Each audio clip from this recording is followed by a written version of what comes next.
Түрік мәдәниятендә иртәнге аш мөһим урын алып тора. Ул июнь аена кергәч, халыкара иртәнге ашлар көне буларак билгеләп үтелә.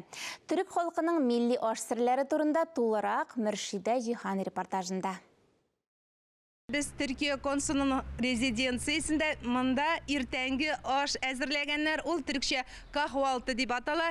Менә безнең Угыр бәйдә, Борһанетдин бәйдә биредә нинди генә ризык юк монда. Менә монсы симит, аның төрле-төрлеләре бар, кекслар бар. Һәм менә бу аларның мәшһүр ризыклары поча дип атала.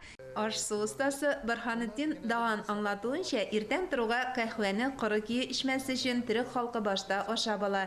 Димәк, kahvaltı кахвәгә кадәр ашап кую. Төркиянең Казандагы баш консулы Татарстан журналистларына төрек халкының иртәнге аш үзенчәлекләрен аңлатты. Kahvaltı Türk kültüründe önemli bir yer tutuyor elbette. Безнең өчен милли аш әзерләү, кунаклар чакырып сыйлау мәдәниятебезнең аерылгысыз бер өлеше. Ул безнең милли ризык төрлелеген күрсәтүдә, шул ук вакытта фәлсәфи мәгънәсе дә бар. Иртәнге аш ризыклары арасында сыр аеруча өстенлекле урында. Алар күп төрле, төрки халыкларының күчеп йөрүенә дә бәйле бозылмый торган сырларда ясалган.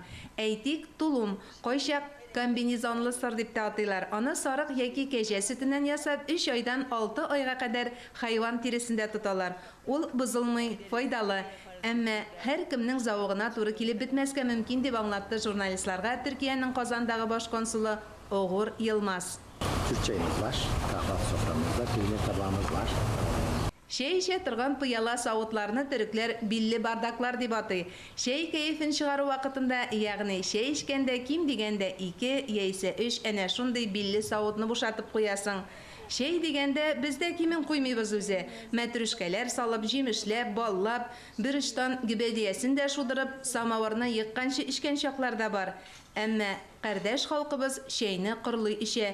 Менә бу өстәл тулы камыр ризыгының җаның теләгәнен шәйгә кадәр ашап бетереп куясың. Татарстаныбызда күп милләтле халык яши. Димәк, милли аш үзенчәлекләрен белеп тору комачау итмәс. Мөршидә Җиһан, Дамир Мөхәммәтханов, Татарстан яңалыклары.